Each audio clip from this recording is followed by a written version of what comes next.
Good morning, smart learners of APS. How are you all? Hope you all are fit and healthy. May your each day be as beautiful as you are. I welcome you all in today's virtual class of EVS. Today we will start our new chapter, chapter number 21, Heavenly Bodies, in which we will discuss about space, stars, sun, moon and its phases. बेटा हम day time में क्या देखते हैं sky में?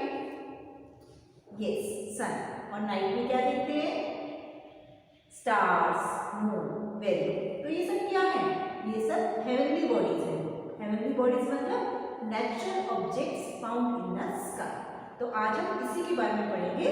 Let's start with the warm up activity given in your book on page number 130। बेटा हमें night sky में क्या दिखाई देता है?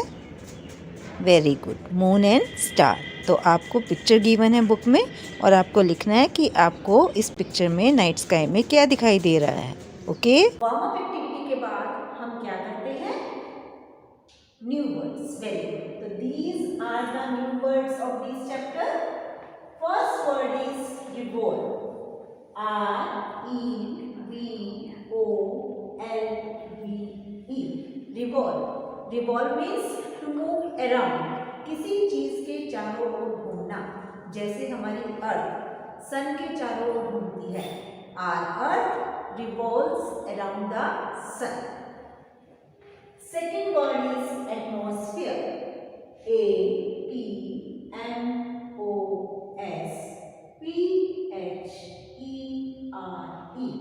Atmosphere. Atmosphere means a thick layer of the air that surrounds the earth. एक थिक लेयर है air की जिसने हमारी अर्थ को चारों ओर से घेर रखा है, उसको हम बोलते हैं atmosphere. Third word is crater. CRATER। Crater. Crater होता है बड़े बड़े गड्ढे। जो मून पर हमारे बड़े बड़े गड्ढे हैं उन्हें हम बोलते हैं crater. Fourth word is astronaut. ASTRONAUT। Astronaut किसको बोलते हैं बेटा? वो पर्सन जो स्पेस में जाते हैं उनको हम एस्ट्रोनॉट बोलते हैं। तो these are the new words that you have to write down in your EVS notebook and you have to learn them also. बेटा now come to the explanatory part of this chapter. हम start करेंगे space. Space होता क्या है? The unlimited place outside the earth's atmosphere is called space. अभी मैंने आपको 3 words में एटमॉस्फेयर की डेफिनेशन बताई थी। A thick layer of air that surrounds the earth is called atmosphere. Atmosphere की बेटे बहुत सारी लेयर्स होती हैं, उनमें जो सबसे लास्ट होती है उसको हम बोलते हैं एक्सोस्फेयर। और एक्सोस्फेयर के बाद जितना भी एरिया होता है उसको बोलते हैं हम स्पेस। क्या बोलते हैं उसको हम? स्पेस। क्लियर? जो हमारा सन है, मून है, स्टार्स हैं, these all are the parts of space. अब मैंने आपको बताया था कि कुछ लोग स्पेस में जाते हैं। The persons that travel to space they are called astronaut. क्या बोलते हैं उनको? एस्ट्रोनॉट। और जिस तरीके से वो जाते हैं, the means by which they go to space, that is called spaceship. क्या बोलते हैं इसको? स्पेसशिप। तो स्पेस क्लियर हुआ आपको? Unlimited place outside the earth's atmosphere. Earth की जो आउटर लेयर है, सबसे बाहरी लेयर है एक्सोस्फेयर, उसके बाद का जितना भी एरिया है दैट इज कॉल्ड स्पेस। आप रात को स्काई में देखते हो तो आपको क्या दिखाई देता है? इसको देखिए बड़ा अच्छा लगता है। क्या दिखाई देते हैं हमें? स्टार्स। Very good. तो स्टार्स क्या होते हैं? Stars are massive balls of extremely hot gases. Stars बड़ी बड़ी बॉल्स होती हैं, भारी बॉल्स होती हैं। किस चीज की? बहुत गर्म गैसेस की। एक्सट्रीमली मतलब बहुत ज्यादा गर्म गैसेस की बड़ी बड़ी बॉल्स होती हैं जिन्हें हम बोलते हैं stars. They are very bright and big in size. ये बहुत बड़े और ब्राइट होते हैं, चमकीले होते हैं। लेकिन आप सोच रहे होंगे स्टार्स तो हमें छोटे छोटे दिखाई देते हैं। आप मैम कह रहे हैं यस बेटा, वो दिखाई हमें छोटे देते हैं। क्यों दिखाई देते हैं छोटे? Because they are very far away from us, ये हमसे बहुत दूर है। क्लियर? बट इनकी अपनी हीट एंड लाइट होती है। दे have their own heat and light, जिसकी वजह से वो रात को चमकते हुए दिखाई देते हैं। बेटा, अगर आप रात को ध्यान से ऊपर आसमान में देखेंगे तो आपको स्टार्स की कुछ फिक्स्ड शेप्स दिखाई देंगी। आज रात को ही देखना बेटा, स्काई में आपको स्टार्स की कुछ स्टार्स की, ग्रुप ऑफ स्टार्स की फिक्स्ड शेप्स दिखाई देंगी। उन शेप्स को हम बोलते हैं कॉन्स्टिलेशन। क्या बोलते हैं उनको? कॉन्स्टिलेशंस। क्या होते हैं constellations? Groups of stars that make some pattern. वो ग्रुप ऑफ स्टार्स जो कि स्काई में कुछ फिक्स्ड पैटर्न्स बनाते हैं, शेप बनाते हैं, उन्हें कॉन्स्टिलेशंस कहते हैं। ये कैसे दिखाई देते हैं स्काई में? That I will. बेटा, this is Ursa Major. Ursa Major की शेप एक बड़े बेयर की तरह होती है। आप ध्यान से देखिए, ये बड़ा बेयर लग रहा है ना, big bear. This is Ursa Major. बेटा, सेकंड कॉन्स्टिलेशन है उर्सा माइनर। आप ध्यान से देखिए, इसकी शेप कैसी है? स्मॉल बेयर जैसी। जैसे स्मॉल बेयर दिखाई देता है वैसे दिखाई दे रहा है ना। और इसका जो सबसे चमकता हुआ तारा, आप देख रहे हैं सबसे चमकता हुआ तारा, ये कौन सा तारा है? ध्रुव तारा, पोलैरिस। इसे इंग्लिश में बोलते हैं पोलैरिस और हिंदी में ध्रुव तारा। Next constellation is Orion.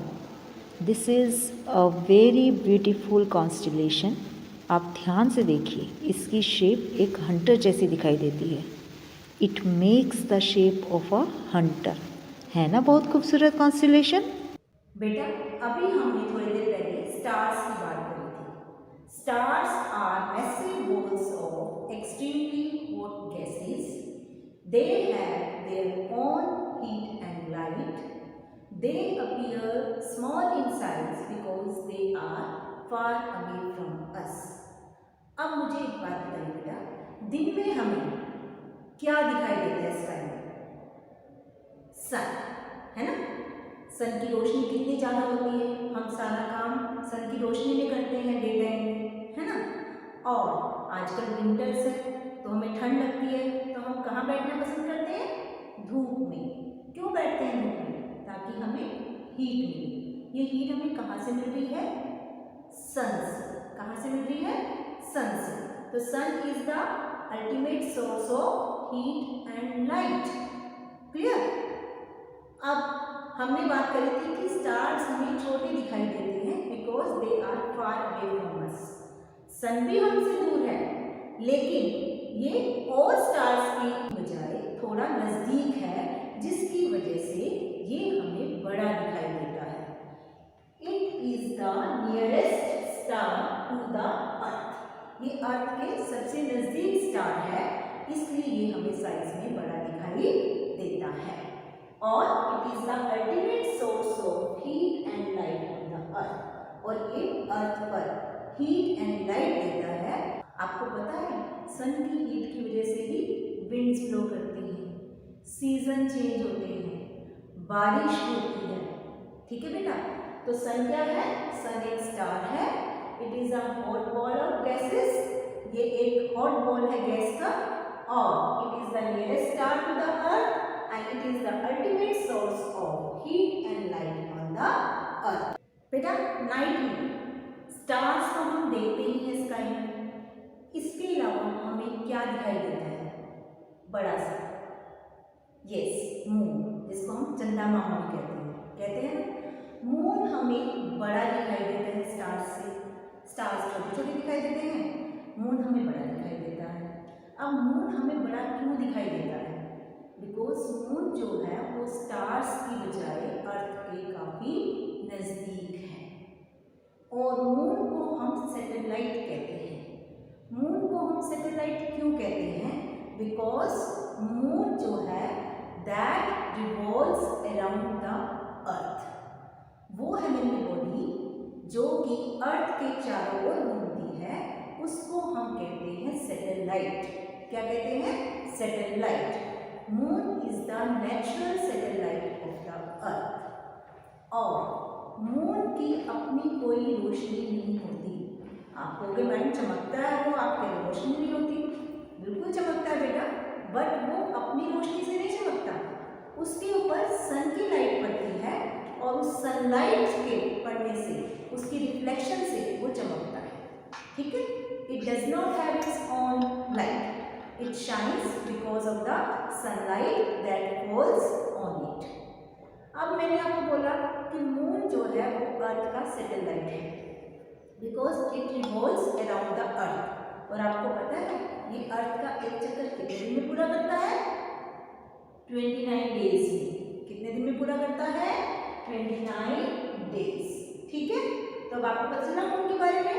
Moon is the natural satellite of the earth, it revolves around the earth, it looks bigger in size because it is nearer to the earth and it does not have its own light. बेटा अब हम पढ़ेंगे phases of moon. हम night में जब sky में देखते हैं, कभी तो मून हमें पूरा दिखाई देता है, कभी मून हमें थोड़ा सा दिखाई देता है, कभी आधा दिखाई देता है, कभी बिल्कुल नहीं दिखाई देता। तो ये डिफरेंट फेजेस हैं मून की, ये डिफरेंट शेप्स जो मून की होती हैं, that are called phases of moon. अब जब मून हमें बिल्कुल नहीं दिखाई देता, that phase is called new moon. जब हमें मून बिल्कुल दिखाई नहीं देता स्काई में, डार्क नाइट होती है, ठीक है ना। उसके बाद धीरे धीरे हमें मून दिखाई देना शुरू होता है। जब हमें बिल्कुल थोड़ा सा मून दिखाई देता है, देख रहे हो जो मैंने कलर पार्ट किया, इतना सा मून हमें दिखाई देता है, इस शेप को हम, इस फेस को हम कहते हैं क्रिसेंट मून। क्या कहते हैं इसको हम? Crescent moon. फिर थोड़ा और साइज बढ़ता है, हमें हाफ मून दिखाई देने लगता है, फिर धीरे धीरे हाफ से ज़्यादा दिखाई देता है, इतना पोर्शन में दिखाई देता है। इसको हम बोलते हैं गिब्बस मून। क्या बोलते हैं इसको हम? गिब्बस, जब मोर देन हाफ दिखाई देता है। फिर हमें पूरा मून दिखाई देता है, इसको हम कहते हैं फुल मून। फुल मून आने के बाद धीरे धीरे उसका साइज छोटे होने लगता है, फिर ये साइज जाता है गिब्बस मून पर, गिब्बस मून से फिर हाफ मून पर, हाफ मून से फिर वो क्रिसेंट मून पर, और क्रिसेंट मून से फिर वो किस पर जाता है? New moon. तो इस तरीके से मून की एक जो साइकिल पूरी होती है वो 29 डेज में पूरी होती है, and these all are the different phases of the moon. ठीक है बेटा। अब मून का जो सरफेस होता है वो बहुत अनइवन होता है। मून का सरफेस बहुत अनइवन होता है, इस पर क्रेटर्स होते हैं, माउंटेन्स होती हैं, एंड मून पर ना तो वाटर है और ना ही एयर है। जो एस्ट्रोनॉट मून पर जाते हैं वो अपने साथ ऑक्सीजन सिलेंडर लेके जाते हैं ताकि वो सांस ले सकें। Moon has no air and water. चलिए बेटा अब हम रिव्यू करते हैं कि हमने अब तक इस चैप्टर में क्या पढ़ा। सबसे पहले we read about space. Space क्या होता है? Space is the unlimited place beyond the earth's atmosphere. Earth के एटमॉस्फेयर के बाहर जितना भी अनलिमिटेड प्लेस है उससे हम स्पेस कहते हैं। After that we read about stars. Stars क्या होते हैं? Stars are the massive balls of extremely hot gases. इनकी अपनी हीट एंड लाइट होती है, ये हमें छोटे दिखाई देते हैं because they are far away from us. After that we read about constellations, group of stars having a particular shape that is called constellations, Ursa Major, Ursa Minor and Orion. ठीक है। After that we read about sun. Sun क्या है? Sun भी एक star है। क्यों है sun star? Because it has its own heat and light। और sun हमें बड़ा क्यों दिखाई देता है? Because it is closer to earth। ये अर्थ के नजदीक है। It is the nearest star to the earth and it has its own heat and light. After that we read about moon. Moon जो है that is the satellite. Why it is a satellite? Because it revolves around the earth and it has no light of its own. इसकी अपनी कोई light नहीं होती, ये shine कैसे करता है, चमकता कैसे है, because of the light of the sun that falls on it. ठीक है, उसके बाद हमने फेसेस ऑफ मून किए कि मून के डिफरेंट फेसेस होते हैं, new moon, crescent moon, half moon, gibbous moon, full moon. ठीक है, और हमने ये भी पढ़ा कि मून के ऊपर ना तो एयर है और ना ही वाटर है। एस्ट्रोनॉट्स को अपने साथ फूड लेके जाना पड़ता है, ऑक्सीजन लेके जानी पड़ती है टू ब्रीथ, और इसके सरफेस पर बड़े बड़े होल्स हैं जिसे हम क्रेटर्स कहते हैं। तो this was all about today's class. आज हमने हेवनली बॉडीज चैप्टर 21 का पार्ट 1 किया। Rest topic will be discuss in the next video. Let's start the reading of the chapter. Open your book, page number 130. You have to read after me. Space. The unlimited place outside the Earth's atmosphere is called space. All heavenly bodies such as the stars, the moon, the sun and planets are parts of space. Persons who travel into space are called astronauts. वो लोग जो space में travel करते हैं उन्हें astronaut कहते हैं। The means of transport which takes them into space is called a spacecraft. और वो मीन्स जिससे कि वो लोग स्पेस में जाते हैं उसे स्पेसक्राफ्ट या स्पेसशिप कहते हैं। Stars. We see many stars on a clear night. These stars are massive balls of extremely hot gases. They are very big and bright. They look small because they are far away from us. They have heat and shine by their own light. Constellations. If you watch the night sky carefully, you may find some patterns made by the stars. These patterns are called constellations. Thus, constellations are groups of stars that make some pattern. Constellations are named after some known shapes. Ursa Major forms the shape of a big bear and Ursa Minor makes the shape of small bear. Similarly, Orion makes the shape of a hunter. The Sun. The Sun is a star. It is a huge ball of extremely hot gases. Like other stars, it is far away from the Earth, but looks big because it is much closer to our Earth. It is the nearest star to our Earth. The heat and light of the Sun are the ultimate sources of energy on the Earth. The heat from the Sun causes winds to blow, the change of seasons and rains to fall. The moon. The moon is another heavenly body in the sky. It is much smaller and lighter than our Earth. It looks much bigger than the stars because it is nearer to the Earth. It does not have its own light. It shines because the light of the sun falls on it. We see the moon in different shapes on different nights. When the moon is not visible at all, it is called a new moon. Then it starts increasing in size. After 14 days, the moon gets back into its full round shape. We now call it the full moon. The different shapes of the moon are called the phases of the moon. Phases of the moon. The moon is a satellite of the earth. Because it revolves around the earth, it completes one revolution in 29 days. It is the natural satellite of the earth. The surface of the moon is very uneven. It has craters, mountains and rocks. There is no water and air on the moon. Astronauts have to carry their own food, water and oxygen. Thank you. Meet you soon in the next video. Take care of yourself. Bye.